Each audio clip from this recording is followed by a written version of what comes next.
Assalamualaikum warahmatullahi wabarakatuh. Halo semua, bagaimana kabar hari ini? Semoga selalu dalam keadaan sehat dan dalam lindungan Tuhan serta selalu semangat. Hari ini kita akan lanjutkan materi sejarah kelas 10 dengan tema manusia, ruang, dan waktu dalam sejarah. Sudah siap? Mari kita mulai. Berkaitan dengan materi ini, ada 3 hal yang menjadi unsur utama, yaitu manusia, ruang, dan waktu. Ketiganya adalah unsur utama dalam sejarah. Mari kita bahas manusia. Unsur sejarah yang utama adalah manusia. Dalam pembentukan sejarah, peranan manusia sangat penting. Pada umumnya, sejarah menceritakan tentang kejadian yang dialami oleh manusia, bukan tumbuhan atau hewan, sehingga peranannya dalam pembentukan sejarah sangatlah kompleks. Peristiwa sejarah ada setelah terjadinya suatu peristiwa atau perbuatan yang dilakukan oleh manusia dalam kurun waktu tertentu, baik itu peristiwa besar yang sangat kompleks atau hanya sederhana saja. Nah, mari kita bahas contohnya. Dalam hal ini, manusia sebagai tokoh utama dalam peristiwa sejarah. Misalnya dalam peristiwa penculikan golongan tua oleh golongan muda. Pada waktu itu, golongan tua berselisih dengan golongan muda karena perbedaan pendapat tentang proklamasi kemerdekaan. Nah, dalam unsur manusia terdapat 2, yaitu golongan tua dan golongan muda. Golongan tua ada Soekarno dan Hatta, kemudian golongan muda ada Soekarni, Khairul Saleh, Yusuf Kunto, Sayuti Melik, Sudiro, BM Diah, dan lain-lain. Nah, unsur manusianya terdapat pada golongan tua dan golongan muda. Selanjutnya, dalam peristiwa Mangkuk Merah di Kalimantan Barat. Nah, peristiwa ini adalah peristiwa sejarah lokal yang terjadi di Kalimantan Barat. Terjadi antara suku Dayak dan peranakan Tionghoa pada tahun 1966. Hal ini juga terjadi pasca G30S pada tahun 1965. Hal ini karena turunnya citra Soekarno yang dianggap pro pada PKI. Adapun tokoh-tokoh atau unsur manusia dalam peristiwa ini ada Soekarno, ada Menteri Kabinet Dwikora, kemudian ada tentara, suku Dayak, dan etnis Tionghoa. Selanjutnya, kita bahas ruang. Dalam ruang, merujuk pada unsur tempat atau keadaan geografis. Ruang atau geografis meninjau kegiatan manusia yang terjadi dalam suatu dimensi ruang.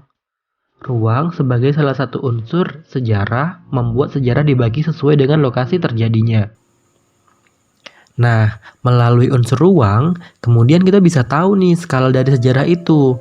Misalnya dikategorikan sebagai sejarah lokal, sejarah nasional, maupun sejarah global. Mari kita bahas contohnya.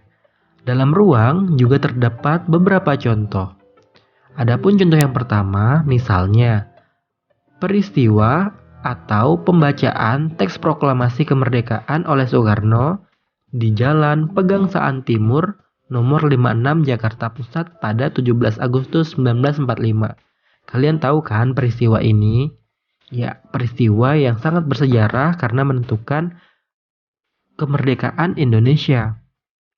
Nah, pada unsur ini, unsur ruangnya terdapat di Pegangsaan Timur nomor 56, tempat di mana proklamasi kemerdekaan dibacakan oleh Soekarno. Sudah paham? Oke, kita bahas di contoh selanjutnya.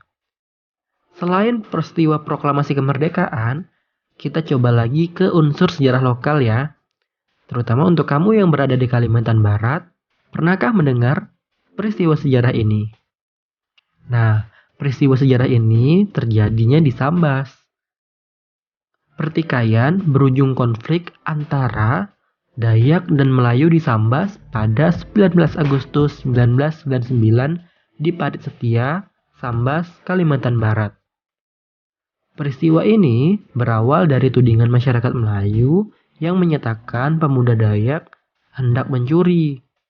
Disebut peristiwa ketupat berdarah karena terjadi pada saat bertepatan dengan Idul Fitri. Nah, pada peristiwa sejarah ini, unsur ruangnya adalah di Parit Setia, Sambas, Kalimantan Barat. Mari kita bahas selanjutnya, yaitu unsur waktu. Sama seperti manusia dan ruang, waktu juga punya unsur penting dalam sejarah. Unsur waktu dalam sejarah berkaitan dengan periode. Unsur ini menjadi sangat penting karena pada dasarnya sejarah membahas aktivitas yang dilakukan oleh manusia pada waktu tertentu. Pada unsur ini menunjukkan kapan peristiwa sejarah itu terjadi. Jadi poinnya adalah menunjukkan kapan peristiwa sejarah itu terjadi. Berikut adalah contohnya. Nah, peristiwa apakah ini? Ya, benar. Ini adalah peristiwa yang terjadi pada tanggal 6 Agustus dan 9 Agustus, yaitu peristiwa pemboman Hiroshima dan Nagasaki oleh sekutu. Nah, unsur waktu pada peristiwa ini adalah pada 6 dan 9 Agustus. Jadi, kapan peristiwa ini terjadi? Yaitu pada 6 dan 9 Agustus. Kemudian, dalam unsur waktu, menurut Kunto Wijoyo, pada tahun 2013, ia menyatakan terdapat 4 hal yang dipelajari sejarah dalam segi waktu. 4 hal tersebut adalah yang pertama, perkembangan, kesinambungan, pengulangan, dan juga perubahan. Mari kita bahas satu persatu. Yang pertama adalah perkembangan. Berhubungan dengan perkembangan ini, definisinya umumnya terjadi pada masyarakat yang bergerak dari satu bentuk ke bentuk lain, serta dapat bergerak cepat maupun lambat. Dalam unsur waktu, dalam hal perkembangan ini, contohnya perkembangan masyarakat dari masa berburu dan meramu, bercocok tanam, perundagian, hingga modern saat ini. Jadi itulah tahapan-tahapan perkembangan waktu dalam sejarah. Selanjutnya adalah kesinambungan.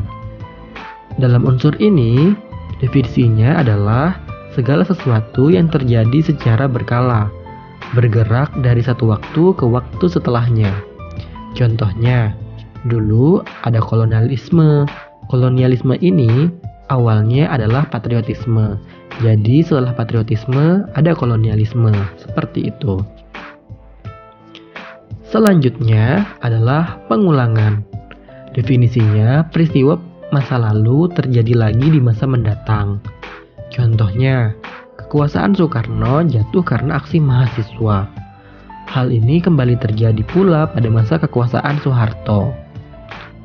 Dan yang terakhir adalah perubahan.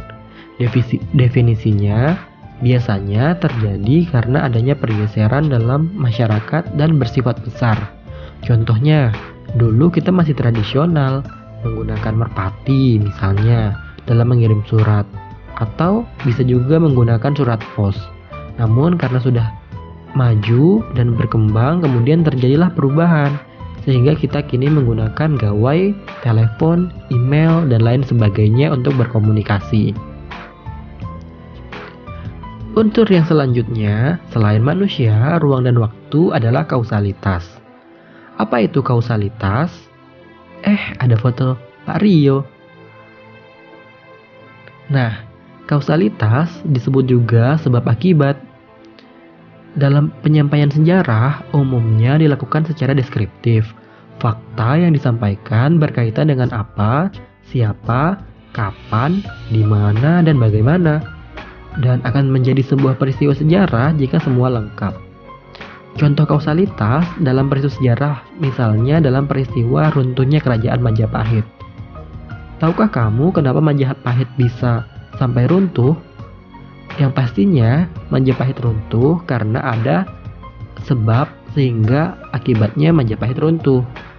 Adapun penyebab Majapahit runtuh adalah sepeninggalan Hayam Wuruk sebagai raja dan Mahapatih Gajah Mada, tidak ada lagi sosok kuat dalam memimpin kerajaan. Kemudian ada juga perebutan kekuasaan. Nah, kita sudah belajar tentang konsep dan unsur manusia, ruang, dan waktu. Semoga bermanfaat.